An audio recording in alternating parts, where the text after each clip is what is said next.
Okay, grade 11s. Let's look at 622, number 7, and this one is about wages.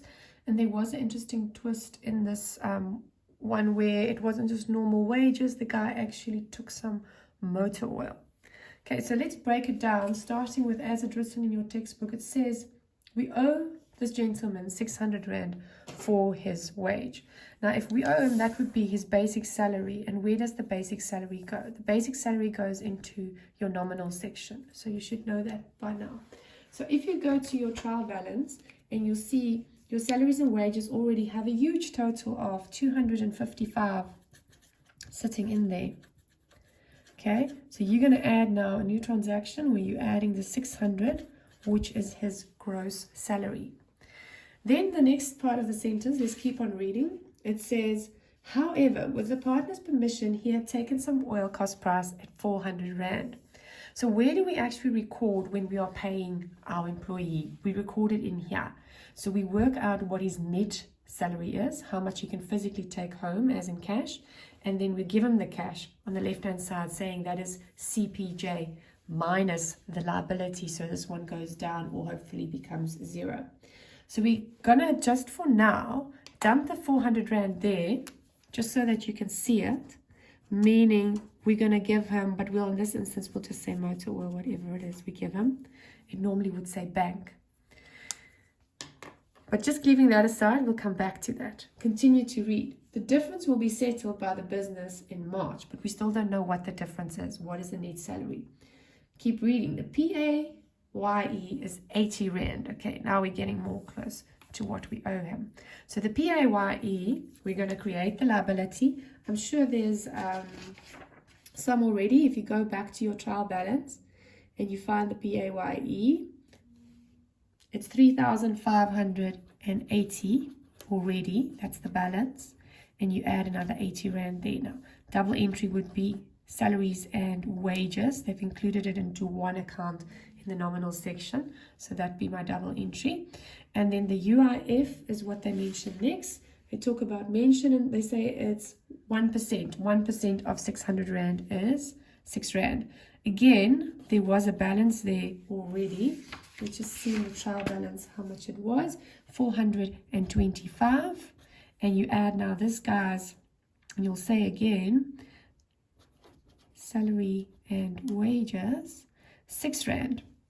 Okay, but now here comes the interesting twist to all of this. If you read the last sentence, I'm just going to put it on the screen. So it says, okay, we're going to contribute a Rand for Rand for the UIF, but it is the policy of this business to debit their contributions to salaries and wages. You've not done that before. What does that mean? You're not going to have a separate account for contributions. Whatever we're going to contribute for this UIF, an additional 6 Rand, we will put in salaries and wages.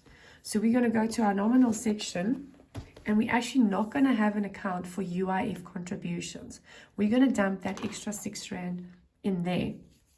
So at the end of the day, what is this guy's total cost to company? It's 606 Rand. We're giving him 600 and an additional 6 Rand as a contribution or as a benefit. So the double entry for that I need to do, and I'll go down to UIF here, and there's my double entry, and it also says salary and wages. You would normally have written here contribution for the second line, but now because both of them are in there, they're going to the same account. But do note at the end, there's a full 12 Rand that is added to your UIF. The 6 Rand is coming out of the salary, out of the 600, and the other 6 Rand that's additional, that's a contribution. Okay, so now how can we get to work out how much we actually owe this guy in cash? So let's start with our gross salary. You should know the calculation. So the gross salary is 600 Rand. We're going to minus all the deductions. Nothing about contributions, just the deductions. What have we got? We've got 80 Rand as a deduction that we're taking out for tax. And then we also have 6 Rand that we are taking out of his salary for UIF. And that brings us to 514. That will be his net salary, 514. So what we have to do is for creditors for salary, we award him 513. Remember, we'll keep on writing salaries and wages as our double entry. And then we've taken out the 400 Rand that is already. So at the end of the day, if I balance this account, it will come to 214 that we owe him in note number 9. And do note, if you want to check if your salaries and wages is worked out correctly, if you take the net salary, okay, you plus any deduction, so that's the 80 Rand and that's the 6 Rand, it should give you 600.